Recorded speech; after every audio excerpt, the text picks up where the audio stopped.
राष्ट्रवादी जनलोक party सत्ते की उत्तर पूर्वी दिल्ली लोकसभा की प्रत्याशी निवेदिता शर्मा प्रेम ने चौहान पट्टी सभापुर गांव से जनसंपर्क अभियान को शुरू किया, जिसमें राष्ट्रीय संगठन महामंत्री ठाकुर दुष्यंत, सुरेंद्र चौहान अध्यक्ष उत्तर प्रदेश, सत्यपाल सिंह सिसोदिया अध्यक्ष दिल्ली प्रदेश, वार्ड नंबर 5 अध्यक्ष तेजराम सिसोदिया व चौहान पट्टी गांव के मौजूदा प्रधान गजय सिंह तोमर, ओमपाल सिंह तोमर, धर्मपाल तोमर, मंथन तोमर, जयवीर तोमर सहित आदि लोग मौजूद रहे। से चल रहा भाषण, सब एक बार हाथ उठा करके बोलेंगे, धर्म की जय हो, अधर्म का नाश हो, प्राणियों में सद्भावना हो, विश्व का कल्याण हो। जी, विश्व का कल्याण कौन सी जाति है जो करती आ रही? केवल और केवल एक ही जाति ना। हमने जो शस्त्र उठाए क्यों उठाए? कि हमारा धर्म जब खतरे में पड़ा तभी तो उठाने पड़ेगा, या ऐसे ही लेके बैठे रहे। और यहाँ पर सभी जो है पिताजी से वाकिफ है, उनके बारे में जानते हैं। और पिताजी के दफ्तर कभी आप गए होंगे तो वहाँ पर चित्र लगे रहते थे महाराणा प्रताप के, गुरु गोविंद सिंह जी के, है ना, और या भगवान राम, क्योंकि वो उनके हमेशा से भक्त रहे तीनों के। हमें भी ये सब उन्हीं के द्वारा पता चला।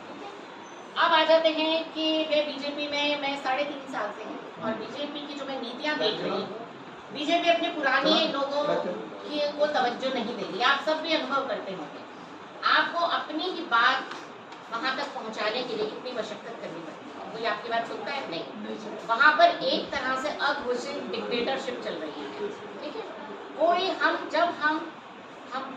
एज ए कार्यकर्ता, मैं तो प्रदेश कार्यकारिणी की सदस्य रही हूँ 3.5 साल, और चाहती तो जो हो रहा है होते रहने दो जी, जो हो रहा है वो ऐसे नहीं होता ना, वो मेरे खून में नहीं है। गलत चीज़ों को मैं नहीं देख सकती, क्योंकि मैं कृष्ण की उपासक हूँ। मेरे घर में ठाकुर जी हैं जिनके का रोज हम वो करते हैं। तो कृष्ण ने क्या बोला?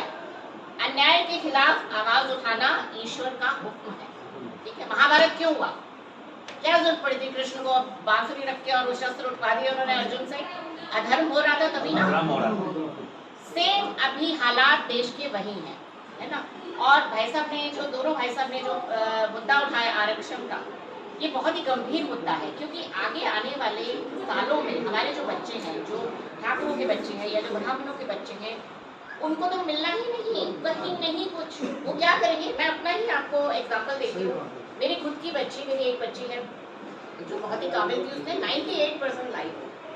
98% लाना मैंने आज तक कभी खिलाई। उसको 98% लाकर की दिल्ली यूनिवर्सिटी में उसको क्लिनिकल साइकोलॉजी करनी थी, उसको एडमिशन नहीं मिला। हर जगह आरक्षण, हर जगह आरक्षण, हर जगह आरक्षण, ठीक है। क्या करना पड़ा हमें? बच्ची पढ़ना चाहती थी, क्योंकि मेरा जो बेटा है उसको थोड़ी सी प्रॉब्लम है, तो मेरे को अब बच्ची को देखना था, क्योंकि पढ़ने में लायक है।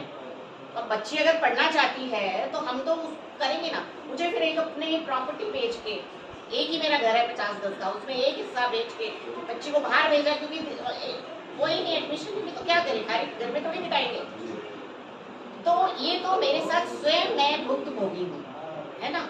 तो आप लोग के साथ भी ऐसा ही होता होगा। आप IAS में जाए या कोई भी आपका बच्चा, बेटा, बेटी पढ़ने चाहे तो आरक्षण हम लोगों को मिलता है? कहीं भी मिलता है। तो हमें इस आरक्षण के मुद्दे को बहुत स्ट्रांगली उठाना पड़ेगा, क्योंकि ऐसे नहीं अगर उठाएंगे तो हमारी ये प्रजाति समाप्त हो जाएगी, है ना। और कौन सोच रहा है हमारे लिए? कोई सोच रहा है? बिल्कुल नहीं सोच रहा। एक तो ये बात होगी। दूसरी, बीजेपी की सरकार में रहते हुए, है ना, सबसे बड़ा घोटाला कौन सा हुआ है?